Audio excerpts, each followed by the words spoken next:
There's still quite a bit of drama in Canada regarding the U.S. men's Olympic hockey team going to the White House. Plus, there's actually a few other stories I'm going to touch on here. I'm going to start with a bit of this YouTube video featuring Rachel Gilmore and this person named David from the Rational National YouTube channel.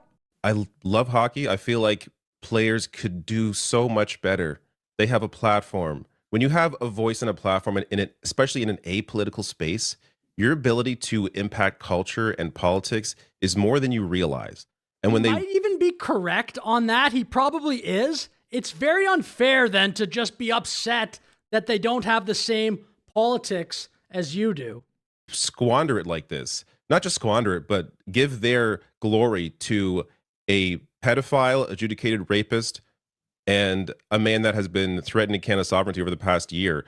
Like, do they think this is going to look, it doesn't look good on them now, let alone, for their legacies 10, 20 years from now. It's just disappointing. It's just crazy Trump derangement syndrome. And talking about their legacies, I think history actually will look back and say that people like this were way too wrapped up in leftist politics. I mean, we will see, obviously. We don't know exactly how the world will play out in the future. Second thing I'm going to cover is from this account here, Claire Hanna. She was the person that asked Brady Tkachuk that question in the locker room. As a reminder, I'll play a little bit of that exchange here. So why did you laugh? Hanging out with them after, picking their brains. They're picking our brains, and it was just fun to be around them. So then why would you laugh when they got invited? I mean, I don't really have an answer. Honestly, it was just a whirlwind of a moment that, so incredible. Is Brady Tkachuk in politics or something? After this account, CLA Hannah, asked that question, they then posted this to, I think this will be Instagram, but being a women in sports media, and then a bunch of, I guess, troll comments from X. What made this even funnier is people like this account, Brent Wallace, came to her defense. This is not okay. CLA Hannah did nothing wrong in the scrums today. Also, this account, M-Rob, another example of a woman just doing her job with class, and the sad bros can't handle it. Thank you for being a real one, Brent. Okay, and then that brings us to this. Claire Hanna posts this. Thank you to this anonymous angel and to whatever for delivering them. It's a picture of some flowers with this card attached. Thank you for asking, why did you laugh? Much love from Calgary. So, what is it? Is it you want sympathy for asking that question, or you want the attention and you want to rage bait people? You cannot have it both ways. I mean, you can do both of those things, but you look very disingenuous, and clearly it looks like you actually don't care about all those troll comments. And then all the people rushing to her defense, I mean, don't you feel a little bit stupid now? Because she clearly likes the attention. Oh, all these comments, and then I'll just keep baiting people to, I guess, try to get more. And then I said here, so this is obviously rage bait. Will you post another sympathy montage of people you successfully rage baited off this post? I'm laughing at my own work. It's a little cringe. Don't mind me. You had people legitimately defending you, LOL.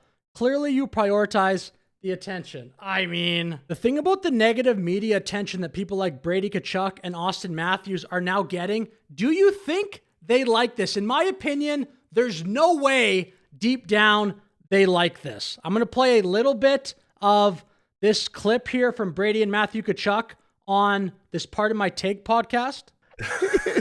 Yeah, that was an eventful media session after. So I don't know if you guys saw that one, but I took it on the chin a couple times. But that had to be. That was Brady Tkachuk, and then we'll move forward a little bit in this interview and get a quick soundbite from his brother Matthew. Hey, Brady, I'm not using this as a recruiting tool because I don't want to get fined for whatever it's called, but we don't get asked those questions down in Florida. Just nice, easy questions. Just go about your business. You just hang out, play the game. That's baseball. That's baseball. That's it. Shout out Data Beers. So look, it's funny. They're joking about it. But again, I bet you deep down, Matthews, Tkachuk would be thinking, this is ridiculous. I honestly think if this continues, if the Canadian media continues to go at American hockey players for things like this, I think you may see a world where American hockey players in the draft will say, I don't want to be picked by a Canadian team. I am not exaggerating. I honestly think that could happen. Maybe it already has happened. Okay, and then this was posted on CBC Olympics' X page. Opinion: media needs to be better when it comes to covering the difficult issues in hockey. I'm going to just take a look at a little bit of this article here and scroll down again. I'm not even going to read it, but I'll just kind of focus on a couple things that caught my eye. This one: it is unsurprising to find sexist attitudes alive and well on and off the ice in 2026. Are you kidding me? CBC, again, I'll remind you, is a largely taxpayer-funded organization. One could say that transparency and accountability are not staples of mainstream hockey culture. I mean, who are you to say that? But it is incumbent upon the media to challenge those narratives. No, it isn't, okay? The media, are you kidding me?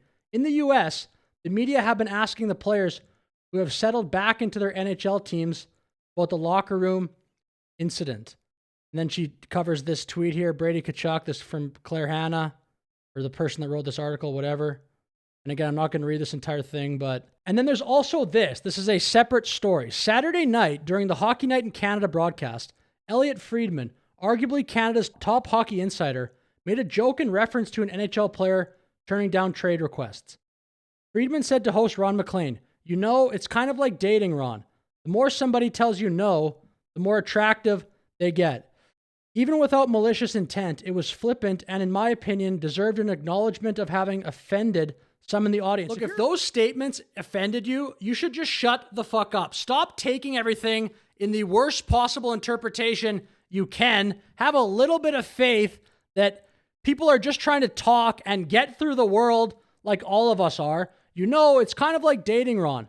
The more somebody tells you no, the more attractive they get. Again, that only offends you if you're on purpose trying to take that in the worst possible interpretation you can. I asked blah, blah, blah why Friedman's words were so harmful and why language matters. Consent education is clear when it comes to the word no. When someone in a position of influence frames that response as a challenge or an invitation to keep pushing, it can undermine the meaning of the word, even if unintentionally. What are we doing to people?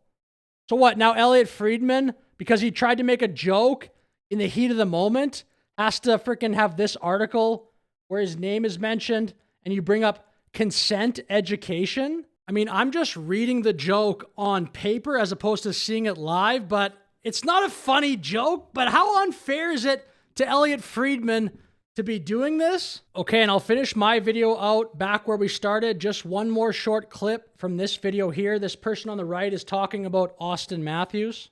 It is very disappointing to have somebody who should know better be this is the guy that's going to be the leading point scorer for the Leafs for generations to come.